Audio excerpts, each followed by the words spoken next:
Hi everyone, जय भारत। तो last class में जो डिस्कस किया था हम लोग इलेक्ट्रोस्टैटिक पोटेंशियल एनर्जी की बात कर रहे थे। ये डिस्कस किया था कि इलेक्ट्रोस्टैटिक पोटेंशियल एनर्जी जो है हमें पहले से ही मालूम था कि वर्क एनर्जी चैप्टर में हमने डिस्कस किया हुआ था कि अगर कोई भी फील्ड कंजर्वेटिव है, कोई भी फोर्स कंजर्वेटिव है, तो उससे करस्पॉन्डिंग हम लोग पोटेंशियल एनर्जी का कॉन्सेप्ट डिफाइन कर सकते हैं। तो पोटेंशियल एनर्जी का कॉन्सेप्ट डिफाइन कर सकते हैं। तो सिंस हमने डिस्कस किया कि इलेक्ट्रोस्टैटिक फोर्स या इलेक्ट्रिक फील्ड जो होती है वो कंजर्वेटिव फील्ड है या कंजर्वेटिव फोर्स है। तो कंजर्वेटिव फील्ड है तो उसके करस्पॉन्डिंग में हम लोग पोटेंशियल एनर्जी डिफाइन कर सकते हैं। तो पोटेंशियल एनर्जी हमने डिफाइन किया इलेक्ट्रोस्टैटिक पोटेंशियल एनर्जी कि work done by conservative force जो होती है या work done by conservative field जो होती है वो minus of change in potential energy के इक्वल होती है। तो सिंस फील्ड जो यहाँ पर अपने पास इलेक्ट्रिक फील्ड है तो work done by electric field जो हो जाएगी वो minus of change in potential energy, और जो पोटेंशियल एनर्जी होगी वो इलेक्ट्रोस्टैटिक पोटेंशियल एनर्जी उसको बोलेंगे हम लोग। आगे डिस्कस किए सिंस पोटेंशियल एनर्जी जो है वो कॉन्फ़िगरेशन पर डिपेंड करती है। जैसे जैसे कॉन्फ़िगरेशन चेंज करेंगे वैसे वैसे इलेक्ट्रोस्टैटिक पोटेंशियल एनर्जी चेंज करती जाएगी। रेफरेंस पॉइंट के करस्पॉन्डिंग अगर दो पॉइंट चार्जेस की मैं बात कर रहा हूँ, दो पॉइंट चार्जेस की बात कर रहा हूँ, अगर उनका रेफरेंस पॉइंट इनफाइनाइट पर सेलेक्ट किया जाए जहां पर उनके बीच की सेपरेशन इन्फिनिटी हो और वहां की पोटेंशियल एनर्जी अगर जीरो एज्यूम की जाए तो उस केस में जो पोटेंशियल एनर्जी की बात करेंगे हम लोग, पोटेंशियल एनर्जी का इक्वेशन जो उन दोनों के बीच में आ जाएगा वो U इक्वल्स टू के Q1 Q2 बाई R हो जाएगी, जहां पर R उनके बीच की फाइनल सेपरेशन होगी।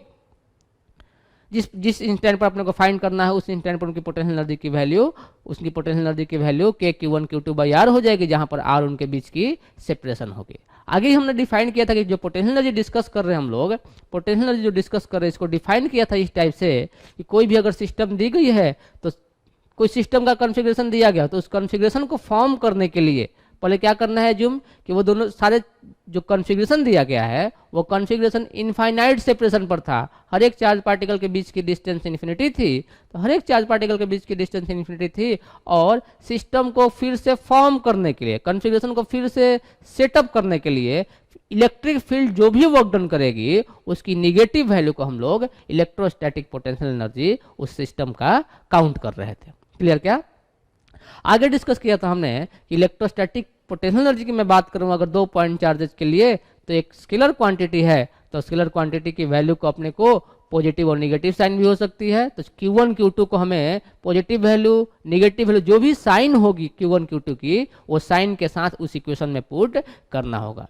लास्ट क्लास में बहुत सारे क्वेश्चन भी सॉल्व किए थे। आज के लेक्चर में भी हम लोग कुछ क्वेश्चन के ऊपर डिस्कस करेंगे कि इलेक्ट्रोस्टैटिक पोटेंशियल एनर्जी के ऊपर और क्या क्या क्वेश्चन हम लोग सॉल्व कर सकते हैं। तो कॉन्सेप्ट समझेंगे आप। तो मैं बोल रहा हूं कि सिस्टम क्या दी गई अपने को, इनफाइनाइट नंबर ऑफ चार्जेस को इस एक्स एक्सिस के ऊपर प्लेस कर दिया गया। इनफाइनाइट नंबर ऑफ चार्जेस को अल्टरनेट पॉजिटिव निगेटिव चार्जेस को प्लेस किया गया है। तो alternate positive negative charges place किया गया है। ओरिजिन पर प्लस क्यू चार्ज, ए पर माइनस क्यू, 2a पर plus q, minus Q, plus Q, वैसे ही लेफ्ट हैंड साइड में भी वैसे ही चार्ज का कॉन्फ़िगरेशन बनाया गया है। तो क्वेश्चन में पूछा गया इस पूरे सिस्टम की एनर्जी नहीं पूछी जा रही है। सिस्टम की एनर्जी काउंट करना थोड़ा टेडियस हो जाएगा, थोड़ा ज्यादा टाइम लगेगा अपने को क्या पूछा जा रहा है कि find total interaction energy of charge at O with other charges. जो O पॉइंट पर चार्ज है, जो O पॉइंट पर चार्ज है, इस ओरिजिन पर जो चार्ज है, इस चार्ज की बात हो रही है। जो ओरिजिन पर चार्ज है इस चार्ज का हर एक चार्ज के साथ इंटरेक्शन एनर्जी की वैल्यू टोटल कितनी आ जाएगी। ये चार्ज जो है हमने यहाँ लिखा हुआ है, ये चार्ज इसके साथ भी इंटरेक्शन कर रहा होगा, ये चार्ज जो है इसके साथ भी इंटरेक्शन कर रहा होगा, ये चार्ज जो है इसके साथ भी इंटरेक्शन कर रहा होगा, ये चार्ज इसके साथ भी इंटरेक्शन कर रहा होगा, वैसे ही ये वाला चार्ज कहीं इसके साथ भी इंटरेक्शन कर रहा होगा। यानी कि इन सबके साथ इंटरेक्शन एनर्जी लिखनी होगी अपने को, ये इनफाइनाइट तक। वैसे ही इसका इंटरेक्शन इसके साथ भी हो रहा होगा, इसका इंटरेक्शन इसके साथ भी हो रहा होगा, इसका इंटरेक्शन इसके साथ भी हो रहा होगा। तो इनके साथ भी इसका इंटरेक्शन काउंट करना, और ये भी इनफाइनाइट डिस्टेंस तक चार्जेस को प्लेस किया गया है, अल्टरनेट पॉजिटिव निगेटिव चार्जेस को। तो इसका total interaction energy in charges के साथ कितनी होगी ये वैल्यू अपने को कैलकुलेट करनी है। तो समझते हैं तो कैसे सॉल्व करेंगे हम लोग। तो यू इंटरेक्शन फाइंड करनी है, इंटरेक्शन एनर्जी फाइंड करनी है अपने को। तो हर एक कॉरस्पॉन्डिंग लिखना स्टार्ट करते हैं हम लोग। पहले तो सिंपल से स्टेप की बात करते हैं। तो इस प्लस क्यू का माइनस क्यू के साथ तो K Q minus Q divide by R, interaction energy means potential energy की बात हो रही है। तो इन दोनों के बीच का पोटेंशियल एनर्जी कितना, K Q1 Q2 by are, are की वैल्यू ए हो जाएगी, प्लस इसका इसके साथ, पहले राइट हैंड साइड वाले को लिख लेते हैं, तो के क्यू, अब दोनों ही charge positive, plus q divide by are, are की वैल्यू कितनी दोनों के बीच में 2 है, plus k Q minus q divided by 3 है। इस तरह से बहुत सारे टर्म आते जाएंगे अपने पास। क्लियर? अब आगे ध्यान दे, आगे ध्यान दे, अब इनका इंटरेक्शन तो राइट हैंड साइड वाले चार्जेस के साथ हो गया, अब इसका इंटरेक्शन लेफ्ट हैंड साइड वाले चार्जेस के साथ ऑब्जर्व किया जाए, तो इसका इंटरेक्शन जो लिखेंगे तो k plus q minus Q divide by a, यानी कि यही वाला टर्म आएगा। इसका इसके साथ लिखेंगे तो फिर से यही वाला टर्म आएगा। इसका मतलब हर एक टर्म रिपीट हो जाएगी, इसको 2 से मल्टीप्लाई कर दिया जाए। क्लियर है? क्या समझ में आ रहा है अपने को? आगे सॉल्व करते हैं इसको हम लोग, तो 2 के क्यू स्क्वायर माइनस ऑफ के क्यू स्क्वायर डिवाइड बाई ए को कॉमन ले लिया, तो क्या बचेगा यहाँ पर 1, के क्यू स्क्वायर बाई ए को कॉमन ले लिया माइनस के साथ, तो minus 1/2 plus of 1/3 minus of 1/4। इस तरह से ये इंटरेक्शन एनर्जी का टर्म आएगा क्या अपने पास, 2 टाइम्स मल्टीप्लाई के, ये समझ में आ रहा है। अब इसकी वैल्यू को पुट करना होगा अपने को। ध्यान देना, तो ये अर्थमेटिक प्रोग्रेशन में है, न ही ज्योमेट्रिक प्रोग्रेशन में है। एक इक्वेशन आप पढ़े होंगे या पढ़ेंगे आप, इसका एक्सपेंशन पढ़ेंगे आप। कौन सी एक्सपेंशन मैं लिख रहा हूँ, ln ऑफ 1 प्लस एक्स का एक्सपेंशन आप पढ़ेंगे।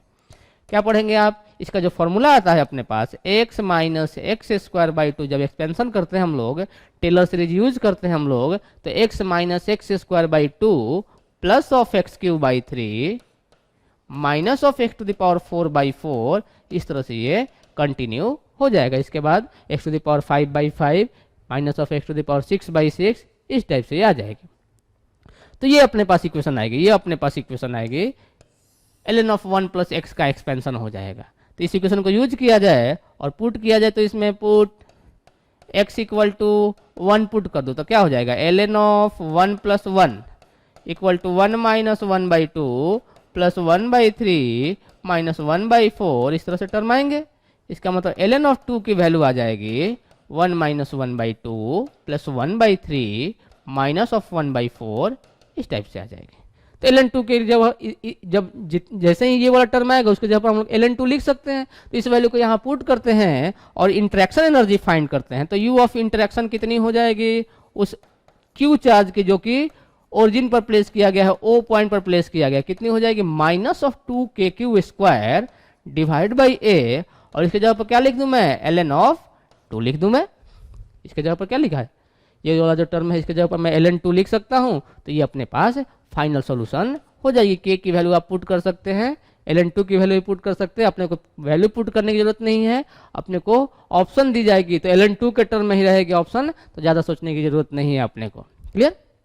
तो ये अपने पास एक फार्मूला आ गई कि ln ऑफ 1 प्लस एक्स जो होती है इतनी होती है। इसका यूज करेंगे आगे हम लोग जब पोटेंशियल एनर्जी की बात, पोटेंशियल की बात करेंगे, इलेक्ट्रिक पोटेंशियल की बात करेंगे, और साथ ही साथ जब हम लोग मैग्नेटिक्स में भी ऐसे कॉन्सेप्ट यूज आएंगे, ऐसे क्वेश्चन आएंगे जहां पर इस फॉर्मूले का अपने को यूज करना होगा। क्लियर?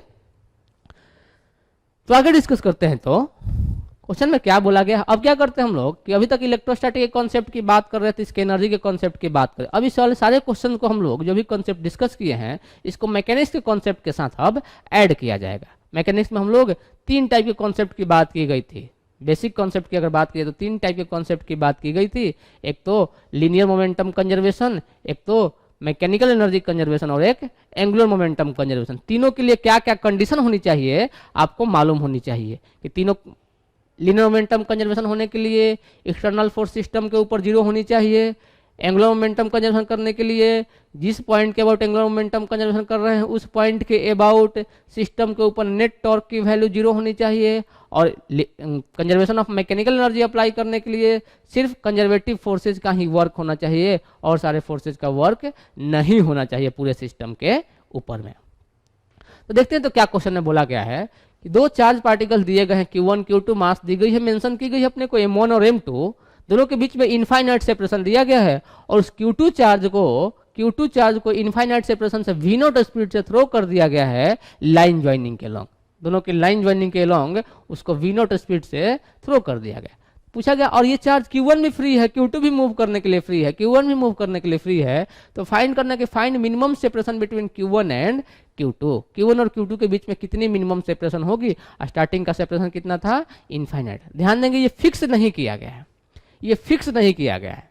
अगर ये फिक्स होता है, अगर ये फिक्स होता है तो कैसे सॉल्व करते हैं हम लोग?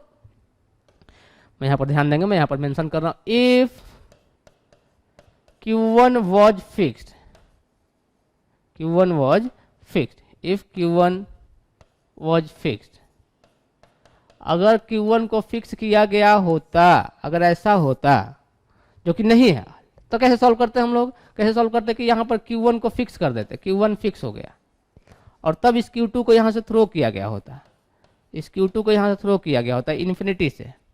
क्लियर? तो सिंस Q2 को जैसे ही थ्रो करेंगे हम लोग, Q1 भी Q2 के ऊपर फोर्स अप्लाई करेगा, Q2 भी Q1 के ऊपर फोर्स अप्लाई करेगा, लेकिन Q1 की मूवमेंट नहीं होगी क्योंकि उसको तो फिक्स करके रखा गया, Q1 को तो फिक्स करके रखा गया, इसके कोई भी मूवमेंट नहीं होगी। Q2 मूव करेगा और Q2 के ऊपर फोर्स एक्ट होते जाएगा इस डायरेक्शन में। Q2 के ऊपर जो फोर्स एक्ट होगा Q1 के कारण इधर कहीं एक्ट होगा, किसी टाइम पर मान लेता हूं मैं, किसी टाइम इंस्टेंट पर मैं मान लेता हूं कि Q2 मूव करते हुए कहीं यहां आ चुका है, यहां आ चुका है, ये डिस्टेंस कुछ r हो चुकी है। क्लियर? ये डिस्टेंस r हो चुकी है, तो इस टाइम पर Q2 की कुछ वेलोसिटी रही होगी और इसके ऊपर फोर्स लग रहा होगा इस डायरेक्शन में।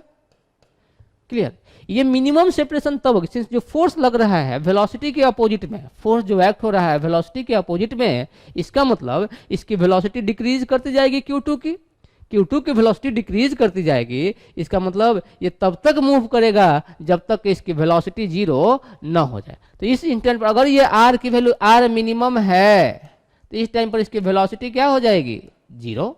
इस टाइम पर इसकी वेलोसिटी की वैल्यू जीरो हो गई, स्टार्टिंग वेलोसिटी v0 थी। तो यहां से यहां तक में जो फोर्स एक्ट हो रहा था, यहां से यहां तक में जो फोर्स एक्ट हो रहा था इस पूरे सिस्टम के ऊपर देखा जाए, इस पूरे सिस्टम के ऊपर कौन कौन से फोर्स एक्ट हो रहे थे? एक तो इलेक्ट्रोस्टैटिक फोर्स इस पूरे सिस्टम में, और इलेक्ट्रोस्टैटिक फोर्स तो कंजर्वेटिव है तो उसके लिए तो कोई भी टेंशन लेने की जरूरत ही नहीं है। दूसरा कौन सा? सिंस इसको फिक्स करके रखा गया है, इसका मतलब यहाँ पर हिंज फोर्स लग रहा होगा, या फिर बोल सकते हैं कि जो एक्सटर्नल एजेंट होगा, जो जिसने इसको होल्ड करके रखा होगा, उसने कुछ फोर्स अप्लाई किया होगा। सही ना? यानी कि एक्सटर्नल फोर्स लग रहा है इस पूरे सिस्टम के ऊपर। इस पूरे सिस्टम के ऊपर क्या एक्सटर्नल फोर्स जीरो है? एक्सटर्नल फोर्स जीरो नहीं है। हाँ, सिंस इलेक्ट्रोस्टैटिक फोर्स एक दूसरे को कैंसल आउट कर देगी, अगर फोर्स F इलेक्ट्रोस्टैटिक इधर लग रहा है, इलेक्ट्रोस्टैटिक इधर लग रहा है, तो उतना ही इलेक्ट्रोस्टैटिक फोर्स तो इधर भी लग रहा है, तो इस पूरे सिस्टम के ऊपर इलेक्ट्रोस्टैटिक फोर्स जीरो हो जाएगी। लेकिन जो इसको होल्ड करके रखा गया है, जो इसको होल्ड करके रखा गया है, वो वाला फोर्स कैंसल आउट नहीं हो पा रहा है, यानी कि पूरे सिस्टम के ऊपर एक्सटर्नल फोर्स जीरो नहीं है। इसका मतलब मैं momentum conservation, linear momentum conservation apply नहीं कर सकता हूं। क्या एनर्जी कंजर्वेशन अप्लाई कर सकते हैं? क्या मैकेनिकल एनर्जी कंजर्वेशन अप्लाई कर सकते हैं? सिंस पूरे सिस्टम की बात की जाए तो जो फोर्स एक्ट हो रहा है, एक तो इलेक्ट्रोस्टैटिक फोर्स और एक हिंज का फोर्स या एक्सटर्नल फोर्स जो अप्लाई किया जाएगा।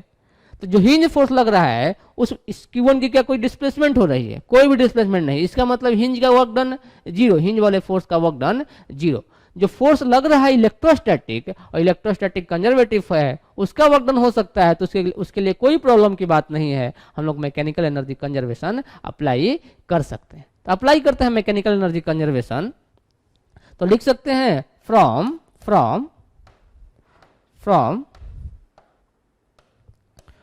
conservation of mechanical energy, from conservation of mechanical energy क्या हो जाएगी? Conservation of mechanical energy U initial plus kinetic initial equal to U final plus kinetic final. ऐसा लिखूं क्या? सिंस स्टार्टिंग की बात करें हम लोग, तो दोनों के बीच में सेपरेशन इनफाइनाइट थी, तो इनफाइनाइट सेपरेशन में पोटेंशियल एनर्जी क्या मानते हैं हम लोग? रेफरेंस पॉइंट में जीरो। काइनेटिक एनर्जी इनिशियल कितनी थी? इसकी तो जीरो थी, सिर्फ उसकी kinetic energy half m2 into V0 square. U final, जब दोनों के बीच का सेपरेशन R मिनिमम हो जाएगा तो पोटेंशियल एनर्जी कितनी हो जाएगी? K Q1 Q2 by R। R कौन सा है? R मिनिमम है। और काइनेटिक एनर्जी फाइनल कितनी हो जाएगी? जीरो। ये भी स्टॉप कर चुका और ये तो रेस्ट में था ही। तो यहां से R मिनिमम की वैल्यू मालूम हो जाएगी। ये R मिनिमम तब फाइंड किया है जब हमने एज्यूम किया हुआ Q1 जो है फिक्स किया हुआ है। ध्यान देंगे क्वेश्चन जो दी गई है अपने को, उसमें Q1 को फिक्स नहीं बोला गया है। Q1 को फिक्स नहीं बोला गया है।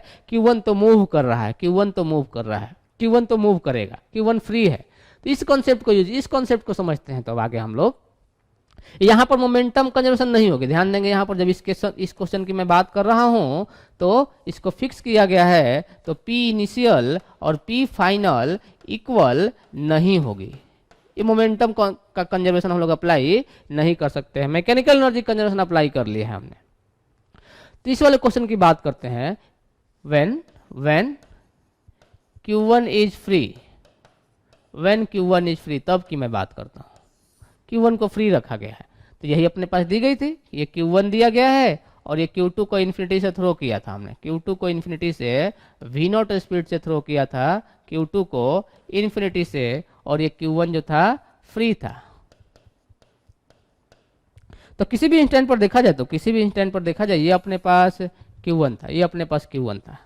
तो जैसे ही उसको थ्रो किया जाएगा, जैसे ही उसको थ्रो किया जाएगा Q2 को, तो Q2 इस Q1 के ऊपर फोर्स अप्लाई करेगा, किधर? Q2 जो फोर्स अप्लाई करेगा Q1 के ऊपर, इधर फोर्स अप्लाई कर देगा, F इलेक्ट्रोस्टैटिक। हाँ, Q1 भी फोर्स अप्लाई करेगा Q2 के ऊपर, Q1 भी फोर्स अप्लाई करेगा, तो Q2 क्या होगी? तो सिंस Q2 जो फोर्स अप्लाई करेगा इलेक्ट्रोस्टैटिक Q1 के ऊपर लेफ्ट हैंड साइड में, और Q2 के ऊपर, Q2 किसी टाइम पर यहाँ पर आ चुका होगा, मान लेता हूँ कि यहाँ पर आ चुका है Q2, मूव करके कहीं यहाँ पर, इसकी वेलोसिटी की वैल्यू कुछ v हो चुकी है, तो Q1 कितना फोर्स अप्लाई कर रहा होगा? उतना ही फोर्स अप्लाई कर रहा होगा, लेकिन अपोजिट डायरेक्शन में।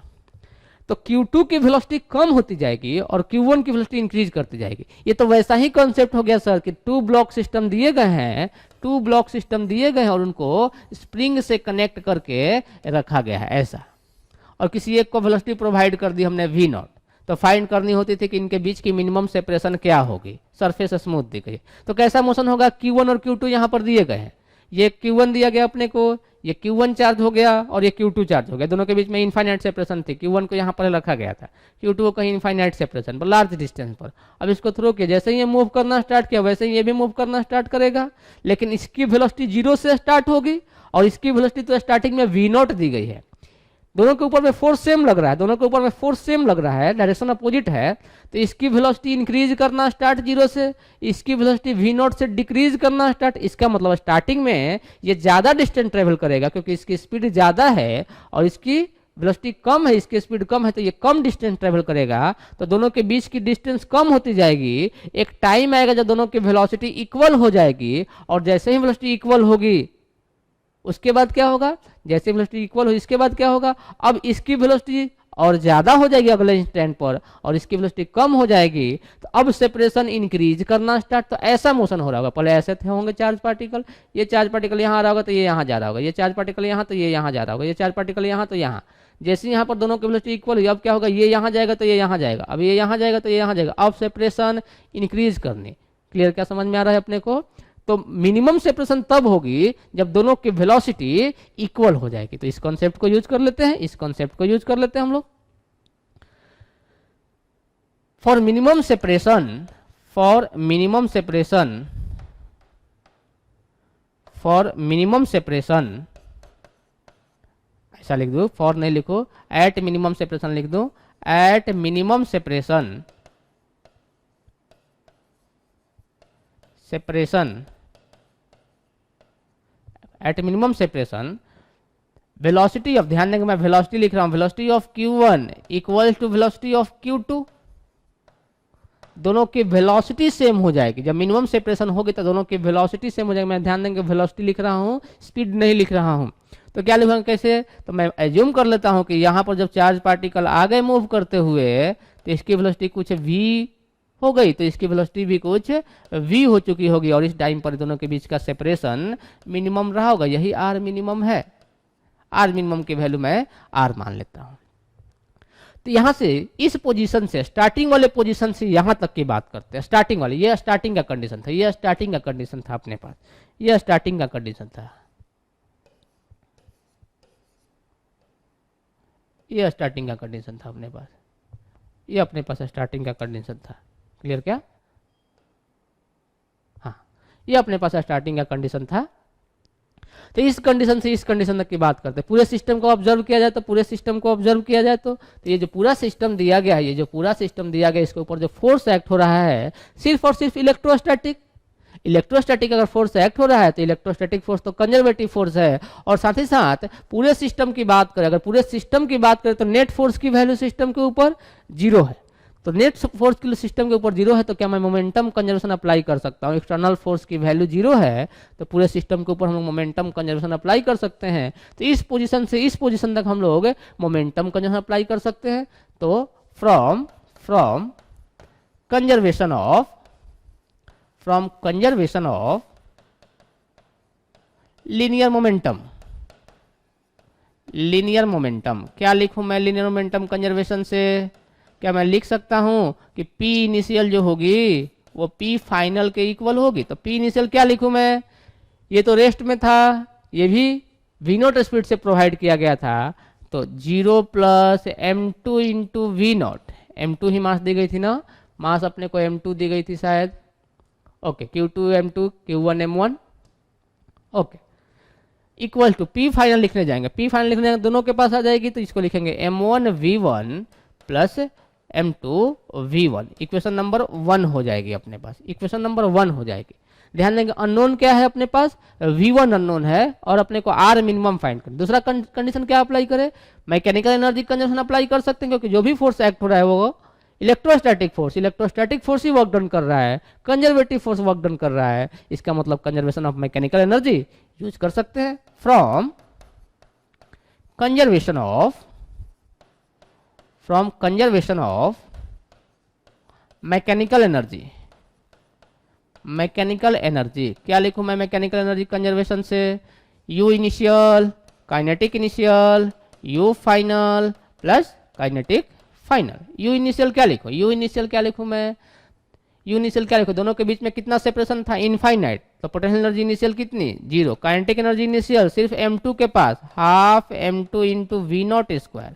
U फाइनल लिखेंगे तो मान लिया हमने कि दोनों के बीच की सेपरेशन R हो गई, यही R मिनिमम है, तो क्या लिखूंगा? K Q1 Q2 by R minimum कितना? R के equal, plus kinetic energy final half m1 into V square, इसकी वैल्यू V लिखी हुई थी ना, अच्छा इसकी वैल्यू को मैं V1 लिख देता हूँ, यहाँ पर V1 लिखा हुआ है मैंने, half m1 v1 square plus half m2 v2 square. ये वाली इक्वेशन आ जाइए क्या? Second equation. ध्यान दें नंबर ऑफ अननोन्स कितने हुए? एक R अननोन है और एक V1 अननोन है, तो R की वैल्यू भी, इन दोनों इक्वेशन को यूज करके हम लोग R की वैल्यू भी फाइंड कर सकते हैं और V1 की वैल्यू भी फाइंड कर सकते हैं। इस V1 के जगह, इस V2 के जगह पर V1 लिखना चाहिए मेरे को, क्योंकि फाइनल वेलोसिटी उसकी भी V1 ही है। तो इन दोनों इक्वेशन को यूज करके हम लोग V1 और R1 की वैल्यू, V1 और R की वैल्यू फाइंड कर सकते हैं। सॉल्विंग 1 and 2, R की वैल्यू मालूम हो जाएगी अपने को और V1 की वैल्यू भी अपने को मालूम हो जाएगी। जब मिनिमम सेपरेशन होगा तब दोनों की वेलोसिटी कितनी होगी? सिंपल सा कॉन्सेप्ट हो जाएगा, सॉल्व हो जाएगा। क्लियर? क्या ये कॉन्सेप्ट समझ में आया अपने को? ध्यान देंगे क्या क्या बोला गया? दो कॉन्सेप्ट की बात की, जब Q1 फ्री हो और Q1 जब फिक्स हो। जब Q1 फिक्स था सिर्फ अपने पास मिनिमम सेपरेशन फाइंड करें, तो मिनिमम सेपरेशन तब होगा जब Q2 स्टॉप कर जाएगा। तो Q2 स्टॉप कर जाएगा, इसका मतलब वेलोसिटी जीरो हो जानी चाहिए, वहां पर मोमेंटम कंजर्वेशन नहीं है, क्योंकि जब Q1 को होल्ड करके रखा गया, Q1 को फिक्स करके रखा गया है, तो बाहर से कोई ना कोई फोर्स अप्लाई किया गया होगा। ओके, आगे डिस्कस करते हैं। तो क्वेश्चन में क्या बोला गया है? इस क्वेश्चन में भी वही काम करना है अपने को। ध्यान दे तो कि Q1 को फिक्स कर दिया गया है, Q2 को थ्रो किया गया। अभी तक क्या कर रहे थे हम लोग? लाइन ज्वाइनिंग के लॉन्ग थ्रो कर रहे थे। पिछले वाले क्वेश्चन में लाइन ज्वाइनिंग के लॉन्ग थ्रो किया था हमने। अभी हम लोग लाइन ज्वाइनिंग के लॉन्ग थ्रो नहीं कर रहे हैं, लाइन ज्वाइनिंग से कुछ हाइट पर हम लोग थ्रो कर रहे हैं। क्लियर? क्या इसको इम्पैक्ट पैरामीटर जैसा कुछ टर्म बोल सकते हैं हम लोग, इम्पैक्ट पैरामीटर जैसा। हाँ, इसकी कुछ डायमेंशन दी जाएगी तब उसकी बात करेंगे इम्पैक्ट पैरामीटर। अभी डायमेंशन की मैं बात नहीं कर रहा हूँ, Q1 Q2 की डायमेंशन को नेग्लिजिबल मानना है। तो ये 1 मीटर हाइट से इसको थ्रो किया गया है। अब फाइंड करनी क्लोजेस्ट डिस्टेंस क्या होगी? Find closest distance and speed of Q2 at closest distance. जब Q2 मूव करते हुए Q1 के सबसे नजदीक से जाएगा तो वो डिस्टेंस फाइंड करने कितने सबसे नजदीक से जाएगा और उस टाइम पर Q2 की कितनी वेलोसिटी होगी, ये सॉल्व करना है। तो देखा जाए तो सिंपल सा कॉन्सेप्ट है, ये भी ऐसे कॉन्सेप्ट भी डिस्कस किए जा चुके हैं आपके लिए। ये अपने पास Q1 है, ये अपने पास Q1 हो गया, ये इनकी लाइन ज्वाइनिंग वाला, ये वाला दिया गया अपने को इनफाइनाइट तक। Q2 जो है यहां से थ्रो किया गया है, Q2 को कहीं यहां से थ्रो किया गया है। कितनी डिस्टेंस से? 1 मीटर। ये 1 मीटर है, कुछ भी डिस्टेंस दी जा सकती है। इसको थ्रो किया गया है कितने स्पीड से? किसी स्पीड v0 से थ्रो किया गया। जब Q2 को थ्रो किया गया तो Q1 उसके ऊपर फोर्स अप्लाई करा होगा, रिपल्सिव फोर्स, दोनों की नेचर सेम है। तो Q2 का जो मोशन होगा कुछ ऐसा मोशन होगा क्या? कुछ ऐसा मोशन हो जाएगा। क्लियर? जैसे जैसे पास में आते जाएगा वैसे वैसे रिपल्सिव फोर्स ज्यादा होती जाएगी, सिंस इसके पास वेलोसिटी इधर है। सिंस स्टार्टिंग में इनफाइनाइट सेपरेशन थे तो कोई भी फोर्स एक्ट नहीं हो रहा था, पहले इधर मूव करना स्टार्ट करेगा। जैसे ही यहाँ पहुंचा तो इसके ऊपर फोर्स किस डायरेक्शन में एक्ट हो जाएगी, कहीं इधर एक्ट हो जाएगा। तो फोर्स इधर, वेलोसिटी इधर, तो इसका जो मोशन होगा कुछ अब एंगल पर कर्व होते जाएगा। इस तरह से Q2 का कहीं मोशन जो होगा कहीं इस कर्व पर मोशन होना स्टार्ट हो जाएगा। तो मिनिमम सेपरेशन एक पॉइंट दी गई, इस पॉइंट से किसी कर्व की मिनिमम सेपरेशन का मतलब क्या? Perpendicular distance. किसी पॉइंट से किसी कर्व की मिनिमम सेपरेशन, इसका मतलब उसका परपेंडिकुलर डिस्टेंस। तो क्या करें हम लोग, यहाँ से इस कर्व के ऊपर एक परपेंडिकुलर लाइन ड्रॉ कर देते कि इस पॉइंट पर जब Q2 पहुंचेगा, तो वही उसके बीच की आर मिनिमम होगी। ये आर मिनिमम की वैल्यू आर के इक्वल इस टाइम पर आकर के उसकी वेलोसिटी चेंज कर चुकी होगी। स्टार्टिंग वेलोसिटी v0 थी, वेलोसिटी की वैल्यू यहाँ पर कुछ v हो गई। तो अपने को ये v सॉल्व करना है और अपने को आर मिनिमम सॉल्व करना है। क्लियर? इसको फिक्स रखा गया है, ध्यान देंगे क्वेश्चन में बोला गया है कि इसको फिक्स रखा गया है। तो ध्यान दे, तो क्या मोमेंटम का जो है अप्लाई कर सकते हैं। सिंस इसको फिक्स रखा गया, इसका मतलब यहाँ से कोई ना कोई बाहर से फोर्स अप्लाई किया गया है, हिंज ही फोर्स अप्लाई कर रहा होगा।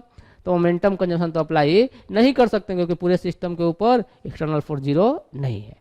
क्या मैकेनिकल एनर्जी कंजर्वेशन? हाँ, मैकेनिकल एनर्जी कंजर्वेशन अप्लाई कर सकते हैं क्योंकि ये हिंज का जो फोर्स है वो कोई वर्क डन कर नहीं रहा है, और जो फोर्स एक्ट हो रहा है वो तो कंजर्वेटिव फोर्स, इलेक्ट्रोस्टैटिक फोर्स, यानी कि हम लोग मैकेनिकल एनर्जी कंजर्वेशन अप्लाई कर सकते हैं। तो मैकेनिकल एनर्जी कंजर्वेशन अप्लाई करते हैं तो पहले using conservation of mechanical energy, क्या लिखेंगे? You initial, kinetic initial, you final, kinetic final. You initial कितना? स्टार्टिंग में infinite separation, kinetic energy initial half m2 into v0 square, you final दोनों के बीच की सेपरेशन कितनी हो गई? r हो चुकी है। तो फाइनल पोटेंशियल एनर्जी क्या हो जाएगी? k q1 q2 by R minimum की वैल्यू आर हो चुकी है। और काइनेटिक एनर्जी फाइनल क्या लिखेंगे? इसकी वेलोसिटी तो जीरो, इसकी वेलोसिटी कितनी? Q2 की वेलोसिटी कितनी? v मानी हुई है हमने, तो half m2 into V square. Equation number 1। Number of unknowns कितने? एक तो अननोन है अपने पास ये वाला, v अननोन है, और एक अननोन है अपने पास r अननोन है। तो v की वैल्यू भी सॉल्व करनी है और अपने को r की वैल्यू भी सॉल्व करनी है। एक इक्वेशन और फॉर्म करना है, दो अननोन है तो दो इक्वेशन तो चाहिए। दूसरी इक्वेशन कहाँ से बनाए हम लोग? मोमेंटम कंजर्वेशन करा नहीं सकते, एनर्जी कंजर्वेशन करा चुके हैं। दूसरा सोचते हैं हम लोग, क्या हम लोग एंगुलर मोमेंटम कंजर्वेशन का कॉन्सेप्ट अप्लाई कर सकते हैं? तो ध्यान देंगे कि एंगुलर मोमेंटम कंजर्वेशन अप्लाई करने के लिए हमें ऐसा कोई पॉइंट सेलेक्ट करना होगा जिसके अबाउट टॉर्क की वैल्यू सिस्टम के ऊपर जीरो हो जाए। तो कोई भी पॉइंट सेलेक्ट करते हैं, जैसे हम लोग Q1 का ही कोई पॉइंट सेलेक्ट, Q1 वाले चार्ज का ही पॉइंट सेलेक्ट कर, इसी पॉइंट को हमने एज्यूम कर लिया कि यही पॉइंट हमारे लिए पॉइंट ऑफ इंटरेस्ट है, इसी पॉइंट की बात करते हैं। तो इस पॉइंट से देखेंगे तो Q2 चार्ज किसी टाइम पर अगर यहाँ पर है, Q2 चार्ज कहीं किसी टाइम पर यहाँ पर है, तो इसके ऊपर जो फोर्स लग रहा होगा कहीं इधर, क्लियर, और Q2 जो इसके ऊपर फोर्स अप्लाई कर रहा होगा इधर, क्लियर, Q2 के ऊपर फोर्स कहीं इधर है, लाइन ज्वाइनिंग के लॉन्ग। तो ये जो फोर्स है, इलेक्ट्रोस्टैटिक जो फोर्स है, वो फोर्स क्या इस हिंज पॉइंट के अबाउट से ही पास हो जाएगी? क्या Q1 वाले पॉइंट से ही पास हो जाएगी? इसका मतलब उसका टॉर्क जीरो। जो हिंज का फोर्स होगा वो भी उसी पॉइंट से पास हो रहा है, उसका भी टॉर्क जीरो। इसका मतलब Q1 के अबाउट सिस्टम के ऊपर नेट टॉर्क जीरो है। तो क्या मैं सिस्टम की एंगुलर मोमेंटम कंजर्वेशन अप्लाई कर सकता हूं Q1 पॉइंट के अबाउट? तो मैं इस पॉइंट को यहां पर मेंशन कर दूं, using conservation of angular momentum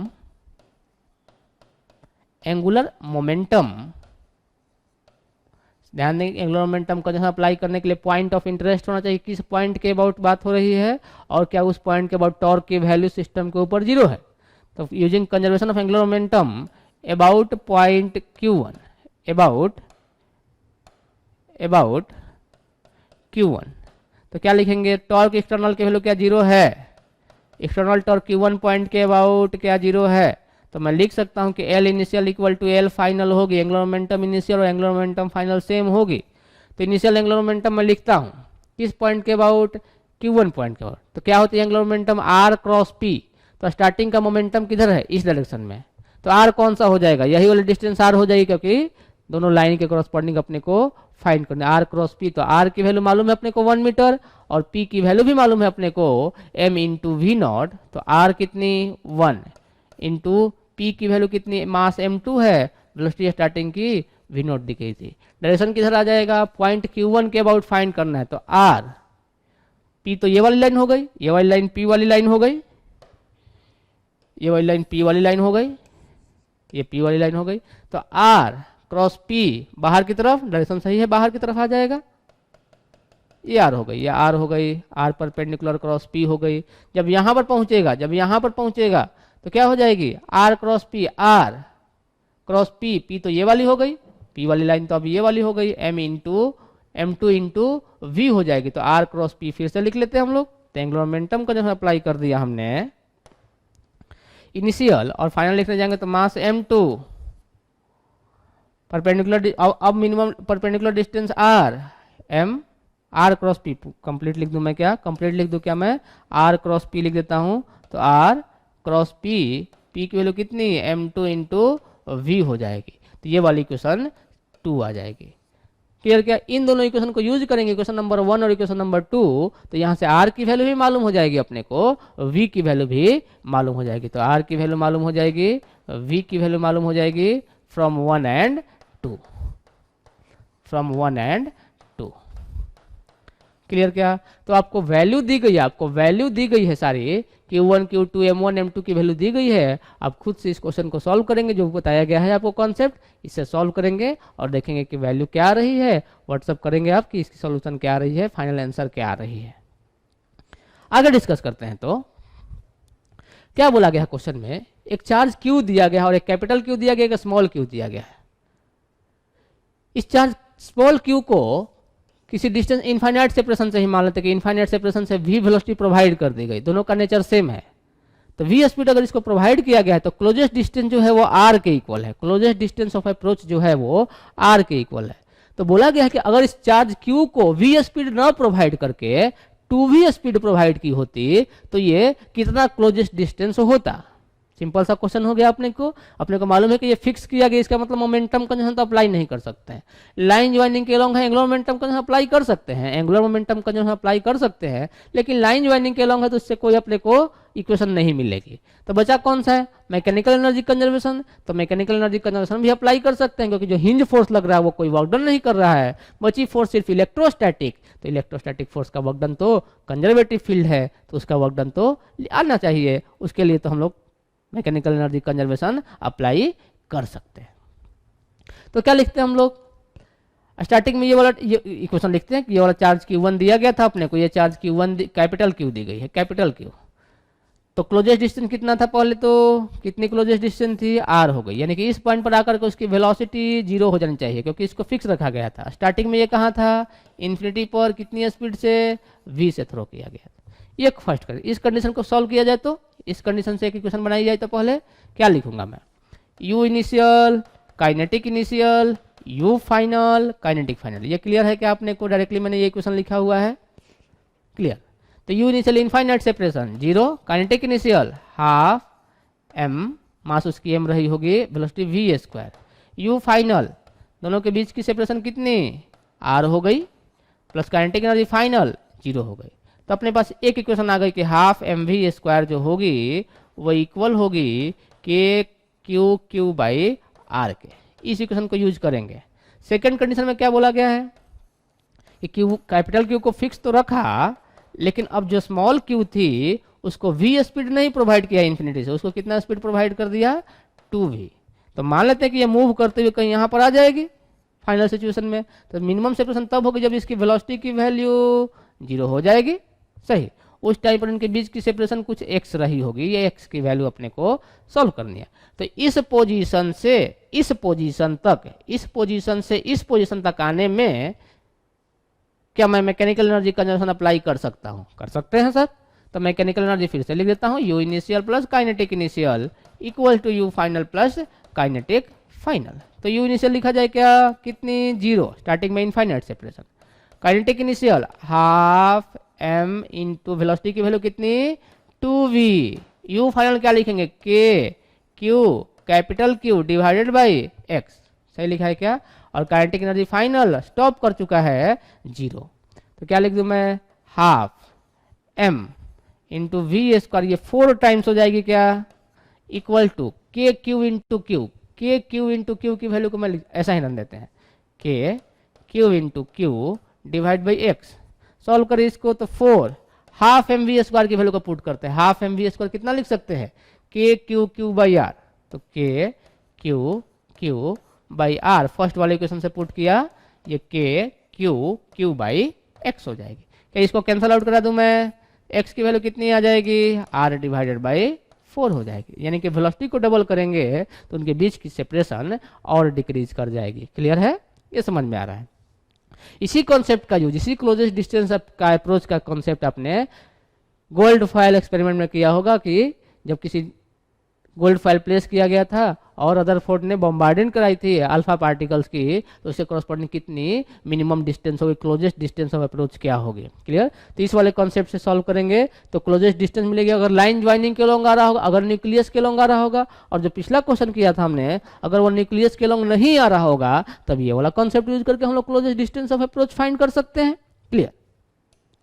आगे डिस्कस करते हैं। तो हम लोग क्या बोला गया है क्वेश्चन में कि 2 पॉइंट चार्जेस दिए गए स्पेस में प्लेस किए गए, तो लिख लेते हैं 2 पॉइंट चार्जेस। ये एक पॉइंट चार्जेस मान लेता हूं मैं Q1 रहा होगा और ये दूसरा पॉइंट चार्जेस Q2 रहा होगा। इस अरेंजमेंट को मेंटेन किया गया, इसका मतलब होल्ड करके रखा गया है। क्लियर। अब क्या किया गया है, Q1 को तो इसी पोजीशन पर फिक्स रखते हैं, Q1 को इसी पोजीशन पर फिक्स रखते हैं और Q2 को क्या करते हैं हम लोग, इसको इसके क्लोज लूप में, इस Q2 को हम लोग क्लोज लूप में रिवॉल्व कराना स्टार्ट कर देते हैं। क्लोज लूप कैसा भी हो सकता है, सर्कुलर हो सकती है, कुछ भी हो सकती है। हमने यहाँ पर ऐसा कोई पाथ ड्रॉ कर लिया है, कोई भी पाथ हो सकता है, ऐसा कोई जरूरी नहीं है कि यही पाथ हो, कोई भी पाथ हो सकता है, क्लोज लूप होना चाहिए। क्लियर। आगे क्या बोला गया है, रिवॉल्व कराया गया है।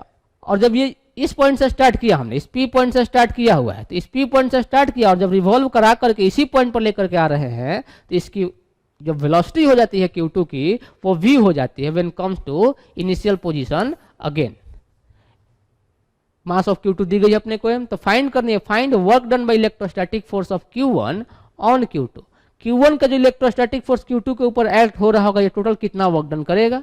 दूसरा क्या फाइंड करना है कि जो एजेंट इस Q2 को मूव करा रहा होगा वो कितना वर्क डन करेगा। तो सिंपल सा क्वेश्चन है, देखे तो सिंस फर्स्ट क्वेश्चन में क्या बोली गई, work done by field, field का वर्क डन क्या, तो वर्क डन बाय फील्ड क्या, 0 लिख दूं मैं।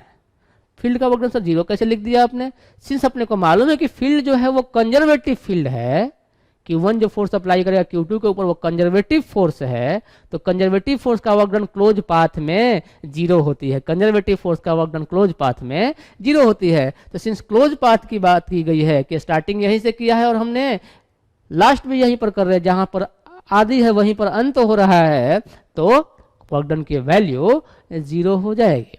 सिंपल सा, सिंस इलेक्ट्रोस्टैटिक फोर्स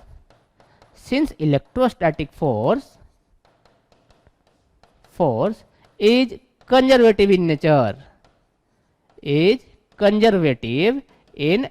ये सारे पॉइंट आपको पहले ही डिस्कस करा चुका हूं मैं, is conservative in nature. Second point की मैं बात करूं कि work done by agent find करना है, तो जो फोर्स लग रहे हैं, एक तो इलेक्ट्रोस्टैटिक फोर्स लग रहा था और एक एजेंट बाहर से फोर्स अप्लाई कर रहा था।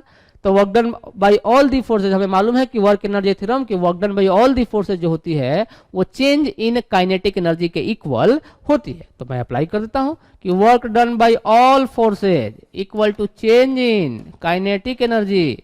तो work done by all forces क्या लिखूं, work done by electric field plus work done by external agent equal to change in kinetic energy. और work done by field closed path में कितनी हो गई, 0 हो गई। तो work done by external agent क्या हो जाएगा, change in kinetic energy.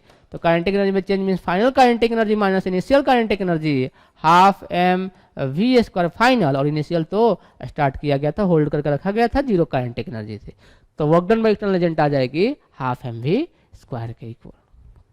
Clear?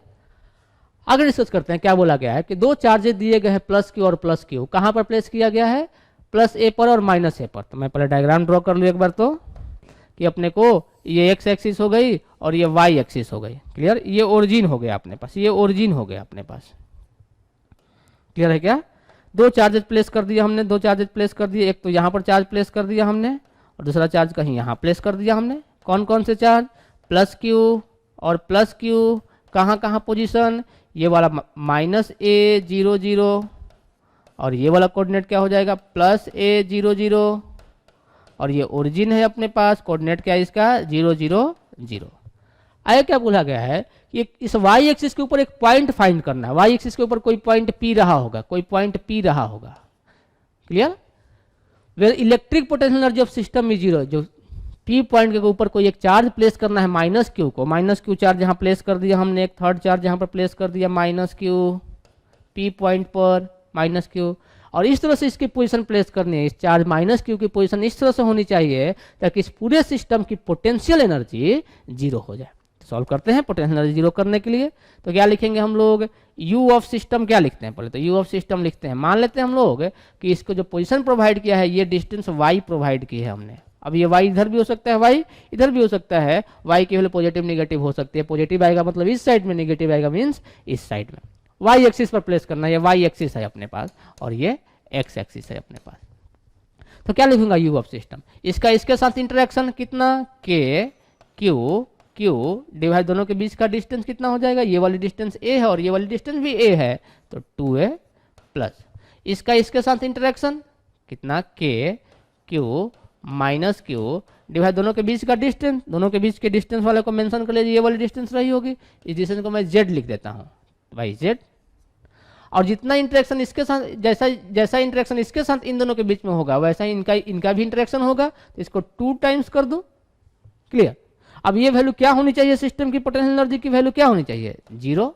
Solve कर लेते हैं इसको, K Q square divide by 2a equal to 2kq square divided by z।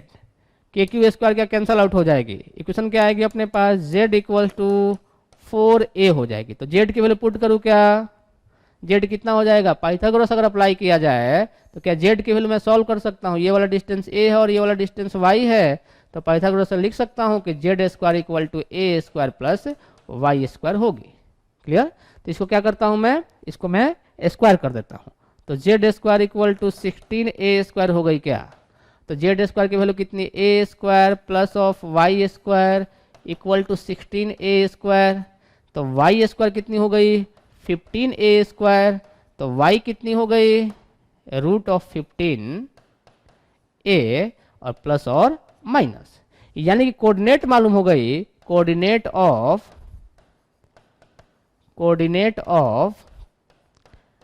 Minus Q क्या हो गई? कोऑर्डिनेट ऑफ माइनस क्यू, या तो हमें प्लेस करना है x की कोऑर्डिनेट 0, y एक्सिस पर x की value 0 plus minus root 15a और z वाली कोऑर्डिनेट भी 0।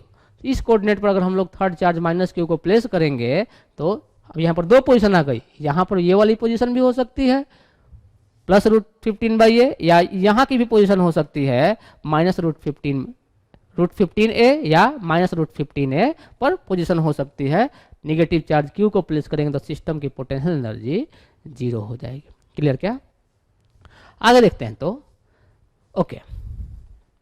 तो आज की क्लास में यहाँ तक डिस्कस करते हैं, आगे हम लोग डिस्कस करेंगे पोटेंशियल की बात करेंगे। इलेक्ट्रिक पोटेंशियल एनर्जी डिस्कस कर चुके हैं हम लोग, आगे डिस्कस करेंगे हम लोग इलेक्ट्रोस्टैटिक पोटेंशियल। जैसे हमने पहले कूलम्ब फोर्स की बात की थी, 2 चार्ज के बीच के इंटरेक्शन की बात की थी, और इसके बाद यूनिट चार्ज के ऊपर किसी 1 कूलम्ब चार्ज के ऊपर फोर्स की वैल्यू को हमने इलेक्ट्रिक फील्ड बोला था। वैसे ही अभी हमने सिस्टम की पोटेंशियल एनर्जी की बात की, और किसी एक पर्टिकुलर पॉइंट पर किसी यूनिट चार्ज के साथ जो पोटेंशियल एनर्जी फॉर्म करेगी, किसी एक particular point per unit charge के कॉरस्पॉन्डिंग जो पोटेंशियल एनर्जी फॉर्म करेगी वो उस पॉइंट की इलेक्ट्रोस्टैटिक पोटेंशियल बोली जाएगी। ये सारे कॉन्सेप्ट डिस्कस करेंगे और इस टाइप के क्वेश्चन की और भी बात करेंगे। ओके, तो आज की क्लास में यहीं तक डिस्कस करते हैं। Thank you. जय भारत।